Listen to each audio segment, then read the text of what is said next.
90% of Indians are vitamin D deficient and it is the silent epidemic of India. India में इतनी sunlight होने के बावजूद भी 90% of Indians vitamin D deficiency से सफ़र कर रहे हैं।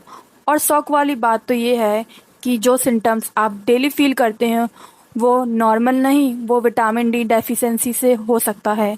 सिम्टम जैसे सिम्टम जैसे कि टायर्डनेस, हमेशा थकान फील होना, body pain and joint pain also, muscle weakness, muscles में कमजोरी, स्ट्रेंथनिंग कम होना, mood low, feel anxious, anxiety and depression also, weak immune systems, you can fall ill very easily if you have weak immune system. So ये सब symptoms हैं जो vitamin D के deficiency से होते हैं। विटामिन डी आपकी बॉडी में प्रॉपरली नहीं जा रहा है या आप कम ले रहे हैं। अब सवाल है, what is vitamin D.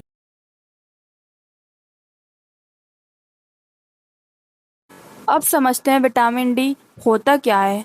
Vitamin D एक फैट सॉल्युबल सब्सटेंस है, मतलब ये हमारे बॉडी में फैट के साथ एब्जॉर्ब होता है। ये एक हार्मोन्स की तरह काम करता है। तो ये सिर्फ एक विटामिन नहीं, ये हमारे बॉडी में बहुत सारे सिस्टम्स को कंट्रोल करता है। तो अब ये तो पता चल गया विटामिन डी होता क्या है। अब बात करते हैं कि हमारे बॉडी में आता कहाँ से, ये बनता कैसे है। तो इसके 4 स्टेप प्रोसेस होते हैं। 4 स्टेप प्रोसेस में ये बनता है। First skin, second step liver, third step kidney, fourth and last step is your blood. So अब डिटेल में बात करते हैं कि ये कैसे काम करता है। First step skin. जब हम सनलाइट लेते हैं तो सनलाइट की यूवीबी रेस हमारे स्किन पे पड़ती है। हमारे अंदर जो कोलेस्ट्रॉल होता है वो इसको विटामिन D3 में कन्वर्ट करता है। सेकंड स्टेप वो जाता है लिवर में। लिवर में ये रॉ विटामिन डी जाता है और तब ये विटामिन डी को कन्वर्ट करता है 25 हाइड्रोक्सिक विटामिन डी में। थर्ड स्टेप में वो किडनी में जाता है। किडनी इसको फाइनल एक्टिव फॉर्म में कन्वर्ट करती है, जो जिसे हम कोलेस्ट्रॉल कहते हैं। आफ्टर किडनी वो एक्टिव हो जाता है। किडनी के बाद वो ब्लड के थ्रू डिफरेंट पार्ट्स में जाता है। अब बात करते हैं आफ्टर एक्टिव वो कहाँ कहाँ जाता है और क्या काम करता है। अब एक्टिव होने के बाद विटामिन डी कैल्शियम को बोन में डिपॉजिट करवाता है, जिससे हमारी बोन और टीथ स्ट्रांग होते हैं। वो मसल्स को स्ट्रांग बनाता है, ब्रेन में मूड रेगुलेट करता है और इम्यूनिटी को स्ट्रांग बनाता है, जो कि इन्फेक्शन से बेटर फाइट करती है। इसलिए अगर विटामिन डी कम हो तो बॉडी का पूरा सिस्टम डिसबैलेंस हो जाता है। तो अब बात करते हैं इसकी डेफिशिएंसी होती क्यों है हमको। इसकी डेफिशिएंसी क्यों होती है। इसकी डेफिशिएंसी के कुछ रीजंस हैं। सबसे important and main reason is sunlight and indoor lifestyle. आजकल की लाइफस्टाइल इंडोर हो गई है, लोग अंदर रह के काम करते हैं, सनलाइट में लोग कम जाते हैं, तो प्रॉपरली रोज़ सनलाइट नहीं लेते। कभी कभी लेते हैं बट प्रॉपरली रोज़ रूटीन से नहीं लेते। तो सनलाइट की कमी की वजह से लोगों में विटामिन डी डेफिशिएंसी हो गई है। Second reason is obesity. जो लोग बहुत ओबेस होते हैं उनके फैट में विटामिन डी स्टोर जाता है, वो ढंग से कन्वर्ट नहीं हो पाता। तो ये रीज़न है। And third reason is diet में विटामिन डी कम होना। फोर्थ रीज़न इज़ लीवर या किडनी प्रॉब्लम होना, तो विटामिन डी ढंग से कन्वर्ट या एब्जॉर्ब नहीं हो पाता है। इसके सॉल्यूशन क्या हैं। अब बात करते हैं सॉल्यूशंस की, कि हम अपना विटामिन D3 कैसे सही करें, हमें कैसे पता चलेगा कि हमें विटामिन D3 कमी है।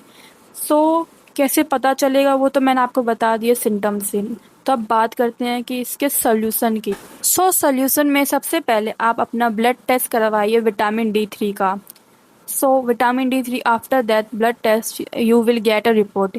रिपोर्ट में आप देखिएंगे कि अगर हमारा विटामिन डी 30+ है तो नॉर्मल, 20 या 30 है तो लो, 20 से नीचे है तो डेफिशिएंसी, 10 से नीचे है तो सीवियर डेफिशिएंसी।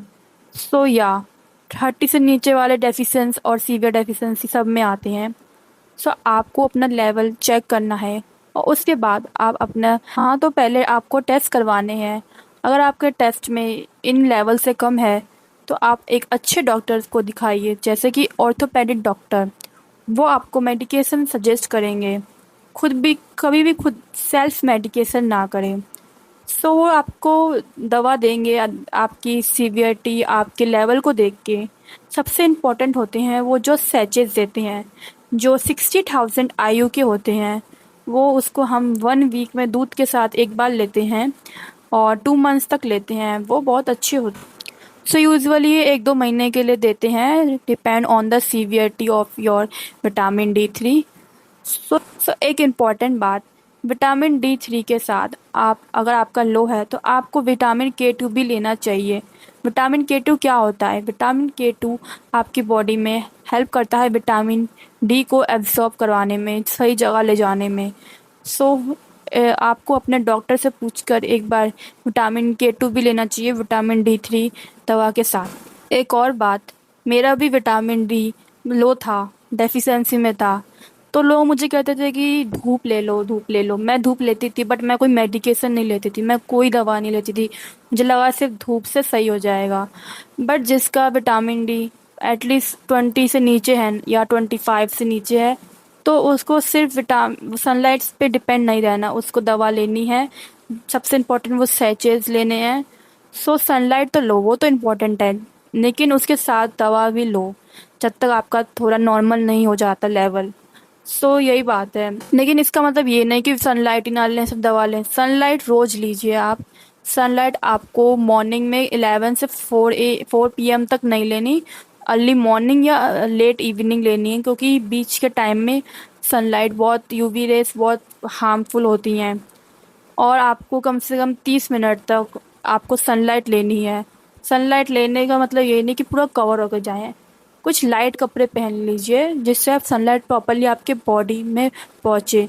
और जिसका विटामिन डी लेवल नॉर्मल है उसे कोई मेडिकेशन की ज़रूरत नहीं है, वो सिंपल ही वो सनलाइट लें। लेकिन जिसका डेफिशिएंसी में है वो उसे दवा के साथ सनलाइट लें जब तक नॉर्मल रेंज में नहीं हो जाता। एक इम्पॉर्टेंट बात, कभी भी सेल्फ मेडिकेशन ना करें, हमेशा अपने डॉक्टर से पूछ कर करें। High doses of vitamin D भी हार्मफुल होती है, वो टॉक्सिक हो जाती है हमारे बॉडी में।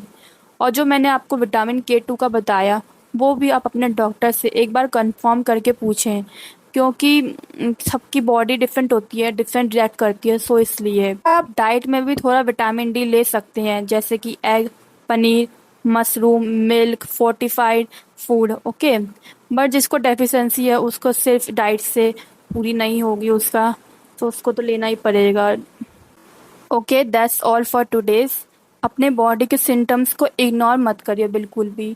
और मैं ऐसे ही हेल्थ रिलेटेड वीडियो डालती रहूँगी, तो आप कमेंट करिए कि आपको वीडियो कैसा लगा, और आप कुछ और भी जानते हो तो प्लीज़ कमेंट्स में बताइए, जिससे और लोगों को और जानकारी मिले।